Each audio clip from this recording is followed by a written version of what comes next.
Hey Bennington boat lovers, it's Josh over here with MarineMax in Greenville. Today I have the pleasure of showing you a brand new 2027 Bennington 25 QFB. This is the fastback version. It is a tri-tune. We've got the ESP performance package on it. Up here in the front, as with all the Qs, we have the fiberglass cladded front section with storage on both sides. Moving back, we've got our pop-up Bennington cleats. This boat is in the midnight blue color with the blackout Lux package, so all of our rails are anodized black. Moving back, you can see we have the power cladded sports arch on this boat. And here coming around to the stern, you can see we have the extended aft deck. And as I mentioned, this is the fastback, so we have this really sleek rear lounge area that's curved with rear firing speakers and cup holders. Moving over here, you can see we've got a 350 horsepower Mercury Verado on the back of this boat. We've got underwater lights. We've got our lily pad ladder. My favorite feature on these boats because it is spring assisted, super easy to retrieve and deploy. Real wide steps making it easy to board. Let's hop inside, we can take a look at some interior features.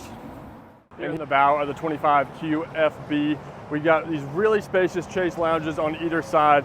Table center line, we've got our removable cup holders that we can put anywhere throughout the boat.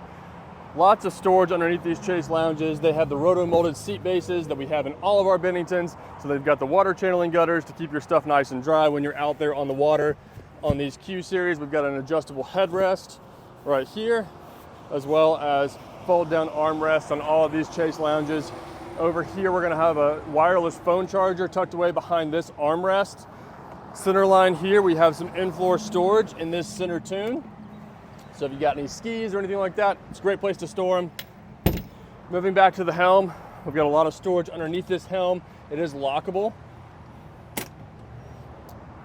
Up here at the helm, we've got our Vivid UX dash. So we've got our 12-inch Vivid UX screen up top here, as well as a 7-inch screen for all of our accessories and our audio, and then a Simrad over here for our chart plotter and fish finder. We do have our quick control, so if you don't want to go through the settings on the menu, you can quickly adjust the volume or change the track. We've got a tilt steering wheel here. And then, as with all of our Benningtons, this binnacle is set at the perfect height, so you can keep your arm on the armrest and easily operate the boat. This binnacle is the Mercury digital throttle, so we've got our active trim here. We've got speakers tucked away down there, as well as some cup holders. We've also got a wireless phone charger tucked away under the dash here. Moving over to the port side, got a really comfortable co-captain's chair. Speakers here, this is Rockford Fosgate audio in this boat. More cup holders throughout. Up here we've got our power cladded sports arch. We've got speakers up in this as well. And this arch has the power bimini top, which makes it super easy to deploy. We're just gonna unzip that bimini boot, go to our screen here, and then we'll automatically deploy that bimini back, and makes it super easy for you to operate. Back here in the rear of the boat, we've got more comfortable chase lounges. Once again, pop-up headrests that are adjustable and fold down armrests, more storage throughout. Moving back, we've got our gate center line, and we have a removable ski pylon that can go here. And then once again, we've got rear firing speakers back here and also an additional transom stereo remote so you can change your tunes from the back. Guys, if you have any questions about this boat or you'd like to come see it in person, give us a call or stop by our Greenville, South Carolina showroom.